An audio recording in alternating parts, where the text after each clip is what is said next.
10.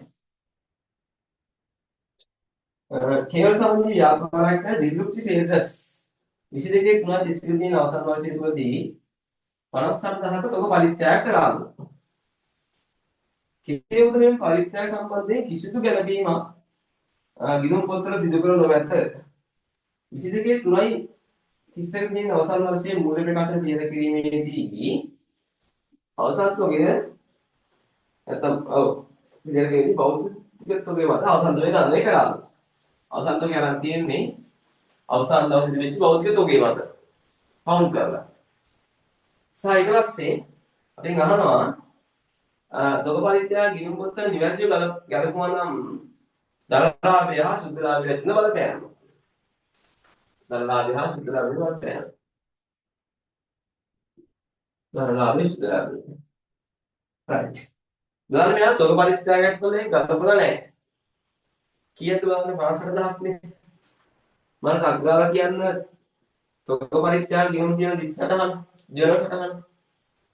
අපි තොග පරිත්‍යාග ගිණුම් කියන්නේ පරිත්‍යාග වියදම් හර 58යි සා මොකද බැල කරන්නේ ගැනුමුණින් අඩු කරන්නේ අපි ඒ කියන්නේ විකුණු පිරිවෙන් බැල කරනවා පරිත්‍යාග වියදම් 58යි විකුණු පිරිවෙන් බැල 58යි විකුණු පිරිවෙන් බැල කරන්නේ අපි අර තොග පරිත්‍යාග තොග සම්බන්ධයෙන් මිලදී ගැනීම ඊට පස්සේ ඒක සිදුච්ච හානි පරිත්‍යාග ගැනීම ඔය වගේ තොග සම්බන්ධ සිදුවෙච්ච සියලුම ගැළපිලි ටික අපි විකුණුම් පිරිවෙන් තුල ගලපන්න ඕනේ. ඇයි විකුණුම් පිරිවෙන් අධ්‍යයනයේ තොග පරිත්‍යාග ඊට පස්සේ බාණ්ඩ ගැනීම වගේ ගලපන්නේ. අපි ඕනේ විකුණුම් පිරිවෙන් හොයන්න. විකුණුම් පිරිවෙන් හොයන්න. එතන විකුණුම් පිරිවෙන් හොයන්න තමයි අපි ගලපන්නේ. විකුණුම් ටිකේ පිරිවෙන් කීයද කියලා ගලපන්න ඕනේ. එතන විකුණුම් ටිකේ පිරිවෙන් හොයන්න නම් සිද්ධ වෙනවා. ආරම්භයේ ගත තොගයට ගැනුම් එකතු කරලා ඒකෙන් තොගයට සම්බන්ධ වෙච්ච අපසුයම් ඊට පස්සේ ගණිතී පරිත්‍යාග වගේ බාහන සම්බන්ධ වෙච්ච සියලු දේවල් ටික ගලපලා ඒකෙන් අවසානයේ ඉතුරු තොගය අඩු කරනවා තමයි ඉන්නේ විකුණු ටිකේ පිළිවෙල. විකුණු ටිකේ පිළිවෙල. ඉතරන්නේ විකුණු ටික හොයන්න තමයි මෙතන විකුණු තොග පරිත්‍යාග වගේ දේවල් විකුණු ටිකට ගලපන්නේ.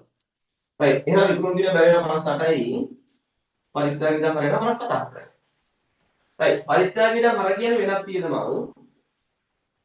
මේක වෙනත් වියදම් පරිත්‍යාග කියන්නේ සා විකුණු පිරිය බැරිනවා කියන්නේ මට කියන විකුණු පිරිය බැරිනවා කියන්නේ විකුණු පිරිය අඩු වෙනවා විකුණු පිරිය කියන්නේ වියදමක් නේ එහෙනම් විකුණු පිරිය බැරිනවා කියන්නේ විකුණු පිරිය අඩු වෙනවා මට කියන්නේ විකුණු පිරිය අඩු වෙනකොට දරලාභය මොකද වෙන්නේ විකුණු පිරිය අඩු වෙනකොට දරලාභය මොකද වෙන්නේ දරලාභය වැඩි වෙනවා විකුණු පිරිය අඩු වෙනකොට දරලාභය වැඩි වෙනවා එහෙනම් විකුණු පිරිය බැල 58ක් කියන්නේ දරලාභය වැඩි වෙනවා 58කින්.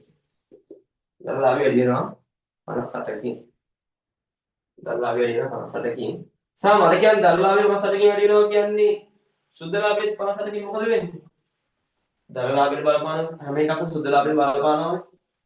එහෙනම් දරලාභය 58කින් වැඩි වෙනකොට සුද්ධ ලාභෙත් 58කින් වැඩි වෙනවා. මේ විකුණු පිරිය කර කරනකොට සහ පරිත්‍යාග වියදම් හර කියන්නේ මට කියන්නේ මොන වියදමක්ද? පරිත්‍යාග වියදම් කියන්නේ වෙනත් වියදමක් නේ. එහෙනම් පරිත්‍යාග වියදම් හර කියන්නේ වෙනත් වියදම් වැඩි වෙනවා. තවත් වියදමක් හට ගන්නවා. පරිත්‍යාග වියදම් හර. වෙනත් වියදම් මට කියන්න වෙනත් වියදම් වැඩි වෙනකොට ඒක දරලාභයට බලපානවද? වෙනත් වියදම් වැඩි වෙනකොට දරලාභයට බලපානවද?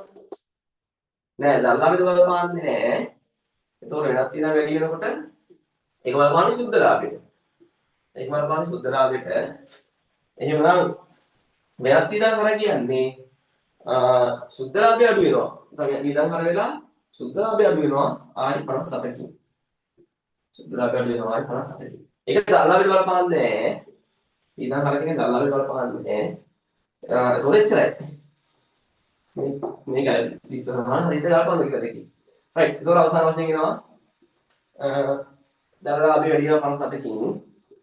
සුද්ධ ලාභය 58ක් වැඩි වෙලා 58ක් අඩු වෙනවා කියන්නේ මට කියන්නේ සුද්ධ ලාභය වෙනස් වෙනවද? සුද්ධ ලාභය වෙනස් වෙන්නේ නැහැ. සුද්ධ ලාභය වෙනස් වෙන්නේ නැහැ. හැබැයි දරලාභය 57කින් වැඩි වෙනවා. දරලාභය 57කින් වැඩි වෙනවා. ඒක හරියද? දෝන ආන්සර් එකෙන් 58